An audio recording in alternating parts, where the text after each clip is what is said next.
बहुत आसान है। मैंने इतने इवेंट्स किए हैं, कितने साल हो गए, रिकॉर्डिंग चालू है सर? हाँ सर। हाँ ठीक है। फॉरेनर्स के लिए ना ग्राउंड पे उतर के फील्ड प्रोजेक्ट करना बहुत चैलेंजिंग है। जब हमने असाइनमेंट बनाया तब ये थोड़ा सा मिस किया हमने कि फॉरेनर्स भी आएंगे, तो इसलिए जब असाइनमेंट बन चुका था उसके बाद हमारे माइंड में आया कि इसका वे आउट क्या निकालें कि फॉरेनर स्टूडेंट्स को प्रॉब्लम ना हो। तो फिर हमने ये कहा कि फॉरेनर्स को नेटल का एक हमारा कोर्स है आईआईटी रुड़की का, जो हमने सभी के लिए ओपन किया। ऐसा नहीं फॉरेनर्स, इंडियंस भी ऑप्ट कर सकते थे। वो पहले तो आइडेंटिफाई किया, फिर हर सेक्शन में कम्युनिकेट किया, फिर उसके रिमाइंडर्स भी दिए। क्लियर कम्युनिकेशन था कि 2 CA आपके ऑफ हो जाएंगे अगर आप ये नेटल कर लेते हो। बहुत बच्चों ने किया भी। टीचर्स ने फ़ी पेमेंट की रिसिप्ट्स भी हमें वापस शेयर की एज एविडेंस कि हाँ हमारी क्लास में बच्चा कर रहा है। वो कॉल स्पेशली फॉरेनर्स के लिए थी, जो इंडियंस के लिए भी ओपन थी। कोई करे, हम किसी को रोक नहीं सकते। जो बच्चों ने किया उन्होंने अंडरटेकिंग वगैरह डाले, सबमिट की। कईयों को मैसेज आया कि अब आप क्लास क्यों नहीं लगाएं। फिर हम बता रहे हैं क्लास लगानी मैंडेटरी है, और आपको जो है ना क्लास लगानी मैंडेटरी, और आपको सीए नहीं देनी पड़ेगी, सीए की एग्जाम्शन। क्योंकि टीचर जब क्लास में पढ़ाएगा, पेपर तो यही टीचर बना रहे हैं, तो कहीं ना कहीं जो आप ऑनलाइन पढ़ रहे हो उससे भी लर्निंग मिल रही है। लेकिन माइंडसेट में टीचर कैसा पैटर्न में पेपर बना सकता है वो कैसे पकड़ में आए, और वैल्यू एडिशन होनी चाहिए। तो हमने उसको आपका एड ऑन कंटेंट बना दिया एक तरीके से, जो आप सेल्फ रेफर कर लो। करना तो सभी को चाहिए था, इंडियन स्टूडेंट्स को तो उसको ऐसे एनरोल कर लेना चाहिए था कि एटलीस्ट कंटेंट तो मिले। किसी से मांगोगे उससे बढ़िया आप खुद ही एनरोल करके खुद कंटेंट देख सकते हो। एंड में एग्जाम नहीं देना, दैट इज डिफरेंट। पढ़ने के लिए तो प्लेटफॉर्म मिलता है, वो स्टूडेंट के ऊपर है। अगर करना चाहे तो कर सकता है। जैसे बुक्स हैं लाइब्रेरी में, कोई रेफर ही नहीं करता, तो हम क्या कर सकते हैं? जब हम फोर्स करेंगे कि लानी है बुक, तब वो कर लेंगे। अब आप पूछो, अगला क्वेश्चन है कोई इससे रिलेटेड है, अगला कुछ पूछो। नेक्स्ट क्वेश्चन सर, जब हम स्मॉल शॉपकीपर्स के पास जाते हैं तो वो रेडी नहीं होते कि हम रजिस्ट्रेशन करवाएं किसी चीज़ में। वो इतने एजुकेटेड नहीं है कि वो आगे भी अपनी जीएसटी रिटर्न्स फाइल कर सके। कह रहे नहीं, हमें गवर्नमेंट की नज़र में नहीं आना, हमें ये चीज़ नहीं चाहिए। तो उनको सर हम क्या कर सकते हैं? देखो, छोटी छोटी शॉप्स जो है फगवाड़ा में, या मैं कहूँ जो भी रूरल बेल्ट में है, वो ये है कि उन लोगों की एक तो लिटरेसी लेवल बहुत कम है ही नहीं है, ना के बराबर। वो अपनी छोटी छोटी शॉप चला रहे हैं।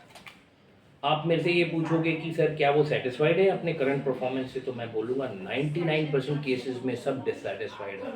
क्यों? उनको अपना स्केल ऑफ ऑपरेशन बढ़ाना है, शॉप बड़ी करनी है, मार्केटिंग जो करते हैं, जो डिजिटल प्लेटफॉर्म कुछ भी कहो, वो अपना स्केल ऑफ बिजनेस बढ़ाने की पूरी कोशिश करते हैं। क्यों नहीं कर पाते हैं? क्योंकि उनके पास पैसा नहीं है, लिमिटेड रिसोर्सेज हैं, दुकान चलती नहीं है ज़्यादा, बहुत सारे फैक्टर्स हैं। कॉम्पिटिटर्स ज़्यादा है, कंपटीटर्स ये तो भी कह सकते मैं हैं। ये कहूँगा कि कंपटीटर्स की आपको प्रॉब्लम नहीं होनी चाहिए। हाँ, कंपटीटर मतलब जैसे आप बड़ी बड़ी शॉप्स की बात करो, यहाँ पे बेस्ट प्राइस है, या ये आपने एक और डीमार्ट। डी मार्ट अभी पीछे खुला, इसने फगवाड़ा के सारे शॉपकीपर्स का काम बंद कर देना। क्यों? क्योंकि इनके मार्जिन्स बहुत अच्छे हैं, बल्क में परचेज करते हैं, और जो शॉपकीपर मार्जिन रिटेन करता था वो ये देना शुरू हो गए। तो शॉपकीपर्स के लिए बड़े प्लेयर्स से तो पक्का ट्रबल है। लेकिन आप इनको, जो हम शॉपकीपर्स की बात कर रहे हैं, इनको डी मार्ट से कंपेयर ही नहीं कर सकते। ये लोग तो कहीं एग्जिस्टेंस में ही नहीं है। गवर्नमेंट इनको एग्जिस्टेंस देने की कोशिश कर रही है, मुद्रा स्कीम के अंदर लोन देने की कोशिश कर रही है। आपको अपने आप को एक एंटिटी एस्टैब्लिश करने के लिए अकाउंट तो ओपन करना ही पड़ेगा।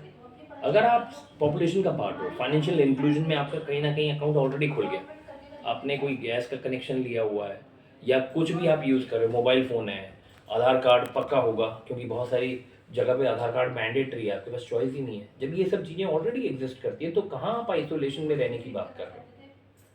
अब एमएसएमई रजिस्ट्रेशन करने के बाद जो बेनिफिट्स आपको गवर्नमेंट से आने वाले हैं, वो आपको अभी पता ही नहीं बेनिफिट कैसे आते हैं, रजिस्ट्रेशन कैसे होता है। ये है इग्नोरेंस कि उनको पता नहीं है, इसलिए वो ट्राई भी नहीं कर रहा है। लेकिन मुझे लगता है इस ड्राइव में हमारा जो 600-700 बच्चा मार्केट में मूव ऑन करेगा, उससे अगर हम एक्सपेक्ट कर रहे हैं कि 5 की भी रिटर्न, मतलब 5 लोगों को भी हम सही से सर्व कर पाएंगे, तो 3500 लोग होते हैं टोटल। और 3500 लोगों के लिए अगर हम 100 रुपये की भी सर्विस डिलीवर करते हैं, देखो कितना बन रहा है, 3.5 लाख के करीब आपकी वैल्यू आ गई। 100 रुपये कह रहा हूँ, अगर ये 1000 में चला गया, जितने जीरो लगाते जाओगे वो स्केल उतना बढ़ जाएगा। और ये एक्चुअल नीड है, गवर्नमेंट ग्राउंड लेवल पे ये करने की कोशिश कर रही है। उनके पास एनफोर्समेंट के लिए जो सिस्टम है उससे नहीं काम बन रहा। तो हमने अपने प्रोजेक्ट में यही रखा कि हम फाइनेंस के सिलेबस को अगर देखें तो उसमें हम बंदे की वर्किंग कैपिटल रिक्वायरमेंट्स को स्टडी कर रहे हैं, यानी वो पैसा कहाँ से ला रहा है डे टू डे ऑपरेशन चलाने के लिए। छोटी दुकान है, उनके पास लिमिट है क्या? नहीं है। क्यों नहीं है? क्योंकि उनके पास कोई कागज़ ही नहीं है। कहीं भी बैंक में जाके अकाउंट खोलने की कोशिश करेंगे तो उनके पास जो प्री रिक्विजिट्स डॉक्यूमेंट होने चाहिए नहीं है। आपकी विजिट से उसको वो डॉक्यूमेंट मिल जाएगा ताकि वो अकाउंट खोल सके। सर अकेला बैंक ही नहीं है जो लोन देता है, अनऑर्गेनाइज्ड भी काफ़ी है जहाँ से उनको लोन मिलता है, वो उसको प्रेफर करते हैं रेदर देन बैंक। उनको फॉर्मेलिटीज वो हाँ। बैंक की है ज़्यादा है, वो कहते हैं कि हमें बाहर से लोन मिल रहा है, हम क्यों गवर्नमेंट को शो करें अपनी देखिए- बिजनेस। उनकी इनकम भी थोड़ी है, बिल्कुल। तो वो नहीं चाहते कि हम अपना टैक्स दे गवर्नमेंट को, और गवर्नमेंट भी उनको पकड़ नहीं पाती क्योंकि ऐसे काफ़ी हैं, काफ़ी शॉप्स हैं जिसका पता ही नहीं है गवर्नमेंट। मुझे एक चीज़ बताओ, टैक्स में क्या हर किसी को टैक्स फाइल करना होता है या एक लिमिट होती है जहाँ तक आपको इनकम टैक्स की फ्री है? लिमिट होती है, Limit पर है। सर वो सर करने ही नहीं चाहते आपको- आईटीआर। मैं कह रहा हूँ क्यों नहीं करना चाह रहे हैं, वो समझे। उनको डर है कि गवर्नमेंट उनको रेगुलेटरी पर्सपेक्टिव में पकड़ के कोई चार्ज लगा देगा, कोई फाइन लगा देगा, इनको आईटीआर रेगुलरली भरनी पड़ेगी। उनको अवेयरनेस नहीं है, उनका डर जायज़ है। आप तो पढ़े लिखे हैं, आईटीआर में अगर आपको एक एग्जम्पशन लिमिट मिली हुई है, आपको लगता है उनका वॉल्यूम उतना है? डेली का वो 500 रुपये की ट्रांजेक्शन करते हैं, महीने का कितना होता हो, साल का कितना बनेगा? वो तो उस लिमिट में ही नहीं है कि थ्रेशोल्ड लिमिट है जीएसटी की, आप जब फाइलिंग करनी है ना उसकी, आप देखो मिनिमम लिमिट कितनी है। आप बस अपने अकाउंट को जब खोलते हैं और उसको फॉर्मलाइज करते हैं, सारी एंट्री एक नंबर में लेनी शुरू करते हैं। एक नंबर पहले भी कर रहे हैं, ऐसा नहीं है कि कुछ अनलॉफुल है, आप जितना सामान बेच रहे हो कैश में कर रहे हो। हमारी रिक्वायरमेंट इस असाइनमेंट में क्या है कि हम उसको आपको कैश की जगह उसके अकाउंट में क्यूआर कोड से, जैसे फ़ोन पे या जैसे पेटीएम से आप पेमेंट करते हैं ना, एक क्यूआर कोड लगा, उसमें जितना पेमेंट आ रहा है उसके अकाउंट में रिफ्लेक्ट कर रहा है। शाम को वो कहीं आसपास के एटीएम से पैसा निकाल सकता है। अंदर पैसा आ रहा है और जो जा रहा है, इसकी ट्रांजैक्शन एविडेंट होनी हो जाए शुरू हो जाएगी, दिखनी शुरू हो जाएगी आपके फाइनेंशियल स्टेटमेंट में। ये ज़रूरी है क्योंकि कभी भी आप किसी बैंक में जाते हो तो वो आपकी आईटीआर मांगते हैं, आपका अकाउंट स्टेटमेंट मांगते हैं, लेकिन अगर अकाउंट खुला ही नहीं तो स्टेटमेंट कहाँ से आएगी? और ये ओवरनाइट नहीं बन जाती, और ये 6 महीने की मांगी जाएगी। तो कम से कम आपको आज अगर अकाउंट खोल रहे हो 6 महीने तक अपने अकाउंट को चलाना है। जो फॉर्मेलिटीज़ है वो एज इट इज़, उसमें क्या फॉर्मेलिटी, एक अकाउंट खोला, पैसा आ रहा है निकल रहा है, ये चलता रहेगा। इसको 6 महीने चलाने के बाद ही आप एलिजिबल बनते हो कहीं पे अपनी अकाउंट स्टेटमेंट देने के लिए।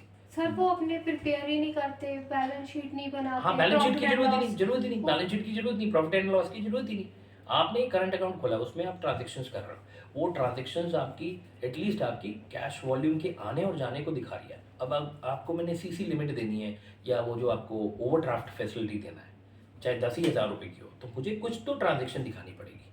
दूसरा, आपने एक और बात रखी थी पिछले वाले क्वेश्चन के अंदर कि ये लोग अपनी ट्रांजेक्शन दिखाते नहीं है गवर्नमेंट को, वो डर है।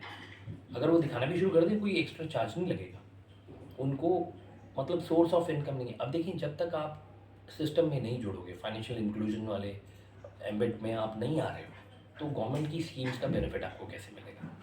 मुद्रा लोन लोगों में बट रहा है, 50,000, 5 लाख और 10 लाख की लिमिट है, उसमें कोलेट्रल भी नहीं मांगती गवर्नमेंट। आपका एक एग्जिस्टेंस चाहती है, वो है ही नहीं आपके पास, काम आप कर रहे हैं लेकिन एग्जिस्टेंस में ही नहीं फील होता। तो वो आप अपनी एग्जिस्टेंस फील करवानी है इस असाइनमेंट में।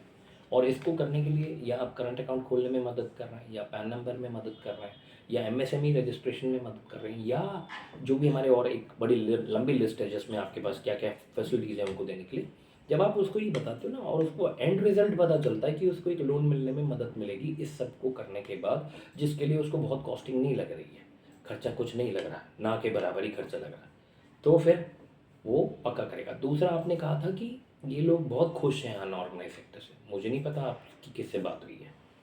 इन लोगों को अनऑर्गेनाइज सेक्टर में जो रेट ऑफ इंटरेस्ट देना पड़ता है वो अगर आप सुनेंगे तो, अगर आप आरबीआई की गाइडलाइन पढ़ते हैं ना, तो ये माइक्रो फाइनेंसिंग इंस्टीट्यूशन इनको 24% तक चार्ज कर सकते हैं। आप किसी लोन को लेते हो 6-8% से ज़्यादा हो जाए तो आपको हालत टाइट हो जाती है। सोचो ये सेगमेंट अभी ऑर्गेनाइज सेक्टर के अंदर ही माइक्रो फाइनेंसिंग इंस्टीट्यूशन से लोन ले रहे हैं तो 24% दे रहे हैं, तो साहूकार के पास जब जाते हैं तो वो 30 से 40% एटलीस्ट आपका लोन का इंटरेस्ट आप पे कर रहे हैं। सोचो 2.5 साल में ही आपका सारा प्रिंसिपल जो है वो डबल हो जा रहा है, आपको उतना हैवी लोन मिल रहा है। बैंकिंग सिस्टम में आएंगे 7-8% से लेके 12-15% के अंदर आपको लोन मिल जाएगा। 40 और 15 क्या सही है आपको? 25% की सेविंग है। डोंट यू थिंक ये इनके लिए जब हम ये काम करेंगे तो हमें भी सोसाइटी को कुछ कंट्रीब्यूट करने का मौका मिल रहा है? इतनी बड़ी वर्क फोर्स है, 700 लोग हैं हमारे पास, कुछ लोग मेरे को लगता है हमें इसमें से आउटपुट निकालें।